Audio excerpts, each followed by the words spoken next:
pikit ko, Hmm. may liwanag na muka, tapos lalayo, biglang tatawa, lalapit, magiging iba yung muka. Magiging hindi mo mawari O kung itim na tumatama habang pangil. may pangil. Kaya nga sabi ko sa'yo, siya si Satanas. Kaso maraming Satanas. Hindi lang isa si Satanas. Kaya hindi kanya pinagdarasal sa Panginoon Kristo dahil gusto niya kunin ang kaluluwa mo. Sayang yung kukunin niya ang kaluluwa mo. Ganun, naintindihan mo na? Kaya hindi ka makapagdasal talaga. Mapapayo ko sa'yo, lagi ka magdasal, manalig at manampalataya. Alisin mo. Mga magdadasal na ako, parang pinapatulog niya ako. Kasi nga, ayaw niyang magkaroon ka ng Espiritu Santo o Spirit o presensya ng Diyos. Hindi niya daw alam paano mag-sign of cross. Ano sa akin? Oo nga. Nalilito-lito pa ako. Nalilito daw. Nalilito ka pa? Hindi alam kung ano naman. Kasi nga, may demonyo sa loob ng katawan mo. Pero ngayon, malaya ka na, ha? Magdadasal ka na. Mag-sign of cross ka para. Subukan mga mag-sign of cross. Baka masakaling alam mo na. Alam mo na pala eh. Salamat. Hindi ka makikipag-usap. Ha? Hindi ka makikipag-usap.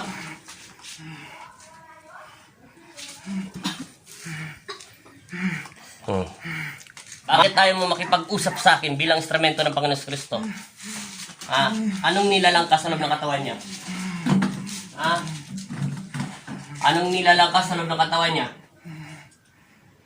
Tinatawag ko si Ella. Tinatawag ko ang tatlong anghel ko. Lumabas muna kayo sa aking katawan. Mukhang demonyong nasa loob ng katawan nito. Nagpapadetect na si Magnetico. Tinatawag ko si Rafael. Ang lahat ng mga anghel ko sa loob ng aking katawan, pinalalabas ko kayo sa aking puso. Proteksyonan mo ang buong bahay. Proteksyonan mo ang buong silid. Lagyan ng liwanag upang hindi makawala ang masamang espiritu na sa loob ng katawan ng taong ito. Maraming salamat sa inyo. Tinatawag ko si San Michael, Rafael, Angkarngel. Bigyan ng bisa ang krus nito sa pangalan ng aking ama na si Jesus Kristo. Ikaw, makikipag-usap ka ba? Ha? Hindi. Bakit ka nasa loob ng katawan ng taong ito? Ng pag-aari ng aking ama. Makikipag-usap ka hindi? Makikipag-usap ka hindi? Hindi. Sagutin mo ang tanong ko. Makikipag-usap ka hindi? Makikipag-usap ka hindi? Ano? Tutusukin ka ng sibat ni Rafael. Ipagkaloob sa akin ang kapangyarihan sa pagsambit ko sa inyong pangalan, Panginoon Kristo. Iilawan niyo ang aking mga kamay upang puksain ang lahat ng mga masasamang espiritu. Ano? Tao ka ba hindi? Tao ka hindi? Ay, hindi! Magsalita ka. Pagbibigyan kita bilang instrumento ng Panginoon Kristo. Tao ka hindi? Ha? Tao. Tao ka. Sige. Tao ka ba talaga? Babae ka, lalaki? Lalaki. Bata ka, matanda? Ari. Bata ka, matanda? Ari. Matanda o bata? Bata. Sige, bata. Kung bata ka, ilan taong ka na? 26. 26 ha? Ikaw ang nagsasabi niyan, ha? Ikaw ang nagsasabi niyan, ha? Ikaw ang mapili. Hindi na kuya mo. Hindi na kuya mo. Sa pangalan ni Jesus. Sa pangalan ng Ama. Lalaki. Sige, kalas. Lalaki po. Kalasin mo lahat ng nilagay mo sakit sa kanya. Gamitin mo. Tanggalin mo lahat sa katawan niya. Tanggal! Opo. Opo. Opo, kapag ha. Ubos. Kailan ka ba nasa loob ng katawan niya? Kailan pa? Kailan pa? Kailan ka pa nasa loob ng katawan niya? Hindi ko po alam. Sige, tanggal. Anong ginagawa mo sa loob ng katawan niya? Anong ginagawa mo sa loob ng katawan niya? Sige, ayaw mo talagang magsalita, ha? Anong ginagawa mo sa loob ng katawan niya? Anong ginagawa mo sa loob ng katawan niya? Sige, kalas. Sige, bakit ka nandiyan sa loob ng katawan niya kung wala? Yung isang tanong, isang sagot. Pagbibigyan kita pag hindi mo ko pinagbigyan. Huling pagkakataon mo na to. Ayaw ko na matagal. Kalas! Tapon mo lahat. Opo. Sige. Kilala mo ba ang Panginoong Kristo? Opo. May takot ka sa Kanya. Opo. Bilang instrumento, susunod ka. Opo. Pagbibigyan mo ako sa aking hiling. Opo. Huling tanong, babae ka, lalaki? Lalaki po. Sige, kalas. Tanggal. Bakit nasa loob ka ng katawan ng taong ito? Ha? Anong ginagawa mo sa loob ng katawan ng tao niya? Bakit mo pinaggugulo-gulo ang katawan ng taong ito? Sinabi ni Magnetico, nandiyan ka daw sa loob ng katawan niyan. Tanggal. Alam ko naman hindi ka tao. Huwag ka na mag-ling-lang-ling-lang-ling-lang-ling-lang-ling-lang. Sige, kalas. Bakit mo siya pinapasukan? Anong pinaiisip mo sa kanya? Ano? Oh, wala po, aray. Sige, kalas. Wala po. Kalas. Aray. Ayaw mo Aray. kalas. Ubos lahat. Opo.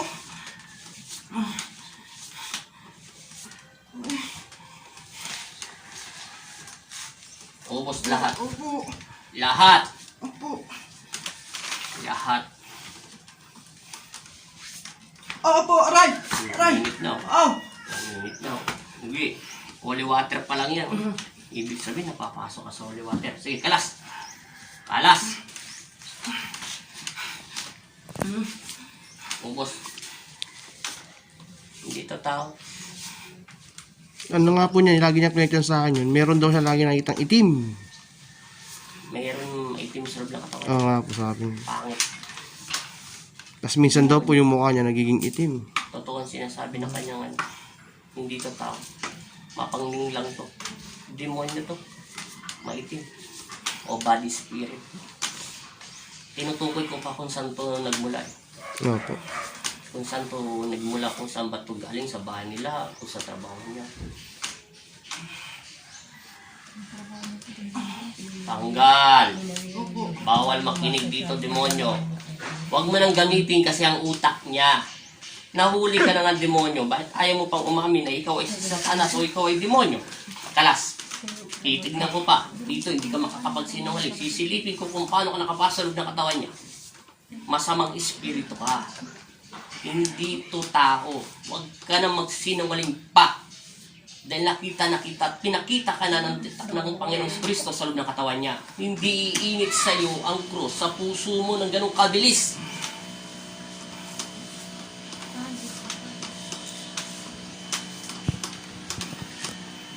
Alas. Ubos. Gaano pa kadami yan? Gaano pa kadami? Nakita mo may lang, oh. Oh. Gaano pa kadami? Lapit na. Oh, nagalit na. Di ba? Sabi sa'yo, demonyo to eh. Opo.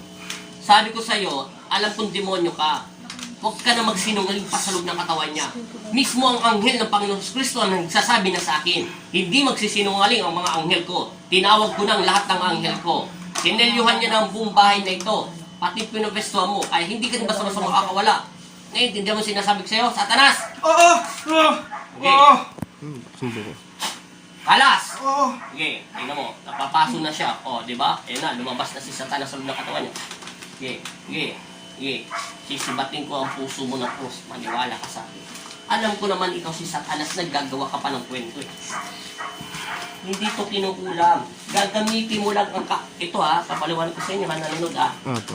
Pag napag-isa ka rito kay Satanas, kung meron mang tukaaway, etc. kaibigan niya, na medyo galit siya, sasabihin ni Satanas, ang kumukulang sa kanya, yung kamag-anak mo, kaibigan mo, yun ang gagawin ni Satanas para sirain ng pananalig at pananampalataya. Ling lang to, si demonyo to, maitin, masalog na katawan niya. Di ba ikaw si Satanas? O, nagbago na ang mukha niya, di ba?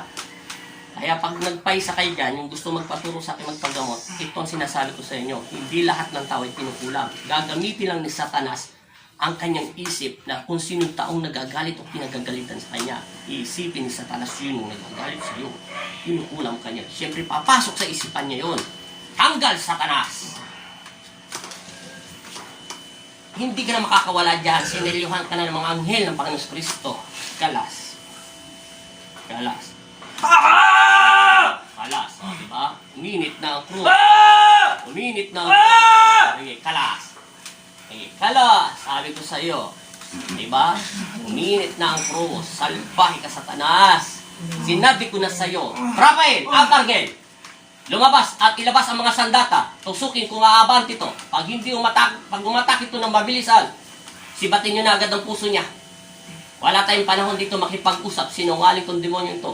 Gagawa pa ito ng kwento para sirain at sisirain mo pang paggagamot ko, ha? Bilisan mo! Sa pangalan ni Jesus, sa pangalan ng Ama at ng Anak at Espiritu Santo, Amen. Panginoong Jesus, Amang Nazareno, uli po akong tatawag bilang instrumento nyo. Tinatawag ko ng aking Ama na si Jesus Cristo, si Jesus Nazareno. Humihingi po ako ng basbas bilang instrumento nyo. Nasa lugar nyo po at kung saan nyo ko pinadala. Sa lugar ng Pampanga. Itinataas ko ang inyong pangalan alang-alang sa aking kapangyarihan na pinagkalob nyo. Sa pamamagitan ng pagsamit ko sa inyong pangalan at iilawan nyo ang aking buong katawan upang lipunin at ibalik sa impyerno ang masamang espiritu. Kalas, huwag ka nang gagamit ng pangalan, naintindihan mo? Huwag mo akong linlangin dahil nakikita kita ng mga mata ko. Maswerte lang ako dahil pinahiram to ng Panginoon Kristo. Kahit itapon mo pa sa akin yung mga sakit yan, hindi uubra sa akin yan. Ha? Kahit itapon mo pa ng 100 beses yan, hindi uubra sa akin yan. Kalas! Kalas! Sige. 2 daliri lang ang gagamitin ko sa'yo. Malaban. Lumalabang ka ha. Hindi ka makakatawag ng hukbo rito. Inasabi ko sa'yo, nakaselyo ka na ang buong bahay nito. Bago ka palang pumasok rito, inaatake ka na ng mga anghel at alam nila kung mayroong darating demonyo. Kalas! Kailan ka pa nasa loob ng katawan niya? Kailan pa? Yung totoo. Isang tanong, isang sagot. Tatanggalan kita ng hininga. Kailan ka pa nasa loob ng katawan niya? Kailan pa? Kailan pa? Kailan pa? Ano Satanas? Kailan ka pa nasa loob ng katawan niya? Ha? Tinatawag ko ang mga bato ng aking puso at ilawan mo ang aking 3 daliri. Kailan pa? Matagal na. Kalas. Nasaan ka? Paano ka nakapasalob ng katawan niya? Anong dahilan kung bakit mo siya inalilihan ng masamang espiritu? Anong dahilan? Ano? Anong kahinaan niya kung bakit ka nakapasok ng ganung kabilis? Bakit siya naging mahina sa aking ama? Anong kinukulang niya? Paano siya natanim sa puso at isipan mo? Isupin niya. Ha? Marami siyang galit. Sabi ko na nga ba eh. Tama ko. Dahil kanino siya nagagalit? Sa tatay niya, sa nanay niya, sa mga kapatid niya, etc. etc. Sa lahat. Bakit siya nagagalit? Alam mo yon dahil ikaw nagpatanim sa kanya, ay ikaw nagtanim, siya nagtanim sa'yo. Lumalaban. Lumalaban sa kanino? Hmm. Tama. Very good, di ba? Dahil tinukso mo siya na lumaban sa kanyang magulang. Naintindihan mo? Matagal ka na sa loob ng katawan niya. Matagal mo na ito inaalilihan. Hindi mo ito pag-aari. Tapos na ang misyon mo para sa kanya. Sabihin mo doon sa pinuno mo na si Lucifer, 2018 pa lang. si Satanas, Nasa kanya na. yung pinaka-pinuno mo. Tatalunin kita bilang instrumento ng Panginoong Kristo. Bilang instrumento niyang pinakamanhina. Tanda mo, akong gagapi sa loob ng katawan mo. Sige, alasin mo. Sige. Kumanda ka, Ella. Kumanda ka, Rafael. Pag umatake sa akin to, alam mo na ang dapat mong gawin. Trabaho niya. Sige, kalas. Bago kita pakalasin dyan, lasin mo lahat yan. Wala kang ititira. Sinabi ko na sa iyo, huwag kang gagamit ng pangalan ng ibang tao para sirain ang paggagamot ng Panginoon Kristo. Hindi rin kita paniniwalaan basta-basta. Kahit galit to sa nanay niya o kapatid niya, sasabihin na naman, kinulam siya ng kapatid niya, kinulam siya ng kapitbahay niya, hindi mo kumalining lang, tanda mo. Dahil nakikita kita. Galit siya sa magulang niya. Bakit mo siya tinuturuan magalit sa magulang? Magulang niya. Anong karapatan mo tumuro sa isang anak ng Panginoon Kristo magalit sa kanyang magulang? Umalis ka sa loob ng katawan niya. Bago kita palayasin dyan, lulubog kita sa impyerno. Sa pinakailalim kung saan ka nagmula. Bisa mo, pusin mo lahat. Marami pa yan. Napasok ka sa holy water, di ba? Sinabi ko sa iyo. Pag napasok ang isang tao sa holy water, automatical, takot sila sa tubig, nakakapasok yun. Kaya paano kung malalaman na ito ay kinukulam, 26 years old, nangungulam? O kung sinang ayunan to, sasabihin na naman ng iba, kaibigan niya nagkulam sa kanya. Demonyo to. Diba, demonyo ka? Yung totoo, isang sagot, isang tanong. Oo. Sige. Kalas, bakit ka pa nagsisinungaling? Trabaho niya talaga magsinungaling, no? Nauhuli na nga kita. Alis ka na? Hindi pa. Alis ka na, hindi pa. Alis na. Ilang kayo sa loob ng katawan niya? Lang. Sigurado? Oo. Matagal ka na sa loob ng katawan niya? Mm. Kano katagal? 5 taon, 10 taon? Wala. 1 taon mahigit? O mahigit pa? Walang isang to. Sige, kalas. Ay, 1 taon na raw. Oh. Kalas. 2020, 2019 ka pa dyan nasa loob ng katawan niya. Sige, pinadala ka ni Satanas. Eh, hindi na niyo naman alam yung mga pangalan ng demonyo dahil demonyo din ang tao sa kanila. Pero, meron akong taktikang alam sa inyo dahil nakalaban ko na si kamatayan. Sige. Akala mo, may isahan mo ako, sasabihin mo, 26 years old ako. Inulam yan ng kapitbahay nila. Pinulam yan ng gano'n nila. Eh kung sasanya yun, kung sinabi mo, naputakan mo ako. Pasalamat, ang swerte pa rin ako, binigyan ako ng mata ng Panginoon Kristo nung ganito. Okay. Kalas, ayaw mo pa magpakilala. Nagtaka ko sa'yo, lumulubog, natatakot ka sa holy water, tapos nasasaktan ka agad sa krus ng gano'ng kabilis. Sige, bilis. Ubos ng ubos. Kalas ng kalas. Isang taong ka na. Saan mo gusto mo ipadala kita? Sa pinakailalim na impyerno? Saan mo gusto mo bumalik? Saan mo gusto mo bumalik? Lulusawin kita o gawalik kita sa impyerno? Sige. Sabi mo doon sa boss mo, ha? Tinalo ka ng pinakamababang instrumento ng Panginoon Kristo. Sabi mo, tinalo ako ng instrumento ng Panginoon Kristo na walang kakwenta-kwenta. Ha? Sabi mo ha, sa kanya ha? Alam ko naman na sarog ka ng katawan niya. Nagsisinungaling ka pa. Ayaw na ayaw ko nagsisinungaling ka. Nakikita na nga kita ng mata ko. Ha? Kalas. Kalas ng kalas.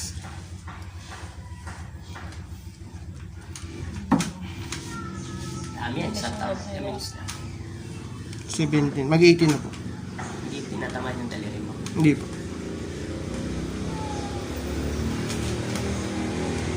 Bilisan mo. Lahat. Sinasadya mo bang itapon sa akin yan? Hindi. Itapon mo sa gilid mo. Sinabi ko sa'yo, hindi tatalab sa akin yan kahit anong tapon mo sa akin. Matigas ang ulo mo eh. Sasaktan pa rin kita, matigas ang ulo mo eh. Dahil sinusubukan mo ako ah. Hindi po. Sige, kalas. Kalas! Ubusin mo lahat. Ayusin mo yung katawan lupa niya para hindi siya mahirapan. Ubusin mo lahat. Isa lang pala eh. Kalas. Tinatawaan ng katulin ni Rafael. Ayun, natawa si San Michael sa'yo. Siya ang tumawa sa'yo, hindi ako ha. Naka daw ka kwenta-kwenta. Pipitsugin ka lang daw. Papanglinlang ka lang. Trabaho mo, binigay sa'yo ni Satanas, papanglinlang sa kapwa-tao. Yun lang yung lahat ng tao. Yun ang trabaho mo. Alam mo bang sisirain mo ang pananampalataya nito? Pangalawa, bibigyan mo to ng hindi niya dapat gawin, magagawa niya. O pwede siyang gumawa ng kasamaan ng dahil sa'yo. Di ba? Tao, etc. Dahil sa ginagawa mo. Tinutokso mo siyang maging masama. Ubus. Lahat. Wala kang karapatan ng pangunahan ng aking ama na si Kristo. Wala ka rin karapatan. Ang aking ama pa rin na may karapatan sa buhay nito dahil pag-aari pa rin ito ng Hesus Kristo. Naintindihan mo? Pag-aari pa rin ito ng Jesus Nazareno. Sige. Pero bata pa ang kanyang mga mukha. Maamo ang kanyang mga mukha pero mapangin lang. Yun ang nasulog ng katawan niya. Trabaho mo niya ang mga babae, lalaki, parang bagas sa ano eh. Para kang nanloloko. Nang budol-budol dyan. Napakaamo ng mukha niya. Pero pag may mata ka nung binigay ng Panginoon Kristo, hindi ka nito maliling lang. Pero yung ordinaryong tao lang, maliling lang ka na sa ng katawan niya. Para siyang kalamusan. Sige, kalas! Kantahan na lang muna kita para mabawas-bawasan yung kasalanan mo. Sige. Kantahan na lang kita ng ama namin, ha? Kalas! Sige. Ngayon ng aming kakanin. Nag-reset siya ulit. Pinili ko siya ulit. Okay na. Umabot ng 30 minutes. Oo. 30 minutes na yan. Mababa lang kasi. Ang 30 minutes na napuputol lang. Bigyan niya. Kita mo, tinatanggalan niya na naman sa mga bibig. Ayun nga po problema sa kanya. Yun ang ano sa kanya. Ng aming Para ano siya, para mura. Araw-araw. Konting ano lang, mumura na siya.